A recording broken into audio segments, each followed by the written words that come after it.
મૂકી અને એકની રાજનીતિ અંદર આવી જાઓ. આ મેદાન ખુલ્લું છે, રાજનીતિમાં આવો. તમે એક વખત રાજનીતિના મેદાનની અંદર આવો, રાજનીતિ ખુલ્લું છે. અહીંયા કોઈનું સર્ટિફિકેટ લેવા જવાનું પૂછવાનું ન હોય. જેથી જય વિઠ્ઠલભાઈએ શરૂઆત કરી, જયેશ રાદડિયાએ શરૂઆત કરી, સમાજને પૂછીને રાજકારણમાં આવ્યા હતા. આવી જવાય, સમાજ શીખાઈને અહીંયા બેહાડી દે. તમારામાં તાકાત હોવી જોઈએ. તમારે સમાજને પૂછીને આગળ વધવાનું, સમાજને વચ્ચે લેવાનો.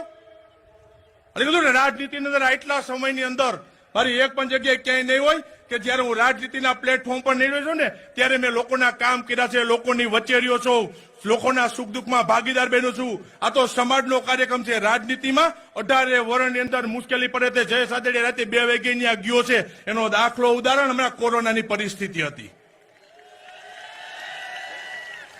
હમણાં કઈ કોરોનાની પરિસ્થિતિ, લોકોને એક બેડ નહોતો મળતો અને ત્યારે જયેશ રાદડિયાએ પહેલો નિર્ણય કર્યો હતો. જામકોના છાત્રાલય ખાલી હતી, ત્યારે રજા હતી. મેં તાત્કાલિક કોવિડ સેન્ટર ઉભું કરો. કલેક્ટરને ફોન કર્યો, મને ખાલી ડોક્ટરની અને મંજૂરીની વ્યવસ્થા આપો, બાકી ઓક્સિજન થી લઈ અને તમામ વ્યવસ્થાઓ એ સાત સમાજના આગેવાનો દાતાઓના સહકારથી કર્યું.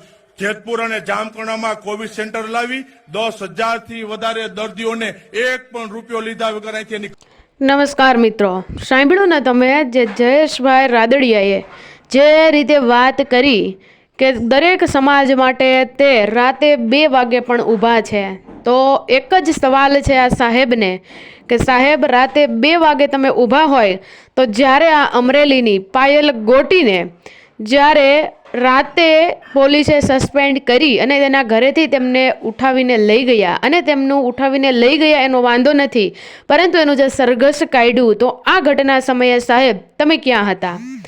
આ ઘટનામાં આખી ઘટના હજુ અંત નથી આવ્યો, છતાં પણ તમે એક પણ નિવેદન નથી આપ્યું. તો સાહેબ, આ ઘટના જ્યારે બની ત્યારે તમે ક્યાં હતા?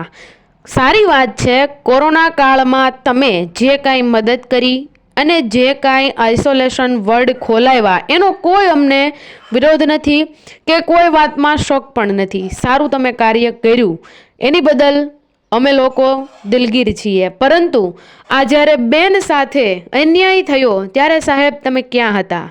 હજુ પણ એ મામલો પતી નથી ગયો, પરંતુ હજુ ચાલુ જ છે. તો આ મામલામાં તમે કેમ ભૂગર્ભમાંથી બહાર ન આવ્યા? આવી ઘટનાઓ જ્યારે બનતી હોય છે ત્યારે તમે લોકો કેમ ભૂગર્ભમાં ઉતરી જાઓ છો કે કેમ આ બેનની મુલાકાત લેવા નથી જતા?